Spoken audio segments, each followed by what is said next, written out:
the only Tim McKelliff. Thank you for joining me on tonight's edition of Drafted. I don't want to waste too much of your time. It was such a busy evening in the world of sports, so let's go right to the highlights. And we'll start with the Raptors in Beantown to take on the defending champs, the Boston Celtics. And we'll pick this one up early first quarter. Jose Calderon finding Chris Bosh for the easy deuce.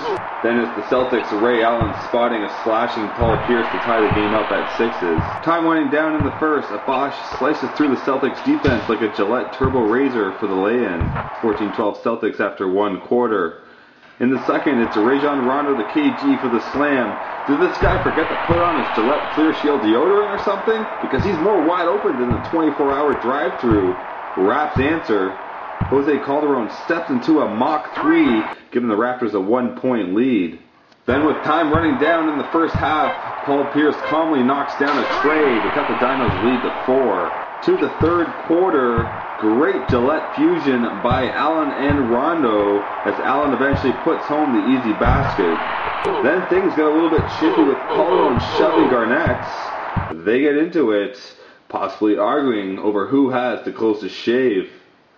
Celtics respond. Pierce finds a streaking Leon Powell with a two-hander. Raps lead cut to 6.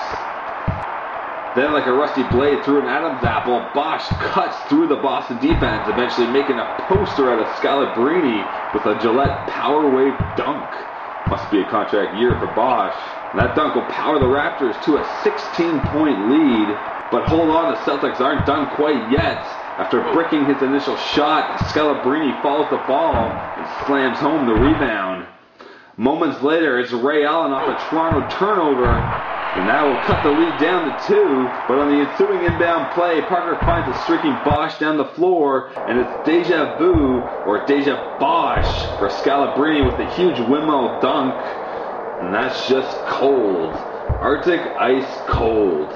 And yes, the Raptors win. A complete team effort with each player like the 5 blades on a Gillette Fusion Power Razor coming together to deliver a comfortably smooth result. I guess there weren't as many highlights out there as I initially thought. Don't know which intern screwed that up, but there's a lot of big stories out there in the world of sports, so let's take a look. So why don't we start with our top story. Jesse Litch meet Tommy John. The Jays' right-handed pitcher joins the never-ending parade of Jays pitchers to make a trip down south to Birmingham, Alabama. Woo! Yeah! To meet with the godfather of season-ending surgery, Dr. James Andrews. Litch will miss approximately a year to 18 months as he rehabs his reconstructed elbow, unless he can somehow harness the powers of Wolverine a la BJ Ryan and come back in less than a year. However, based on BJ's performance since the surgery, that may not be a good thing. In other good news, the Raptors general manager, Brian Colangelo, traded two-time NBA three-point champion Jason Capono to the Philadelphia 76ers for forward Reggie Evans. Evans, a tenacious rebounder known for his hard play, should give some much-added toughness to the current Raptors squad, which has been frequently tagged with a reputation for being soft. Nothing soft about that. Great move, BC, but we all know this has Jay Triano's fingerprints all over it. A team's toughness starts with the coach, we all know that, and who more intimidating than the Raptors' current bench boss?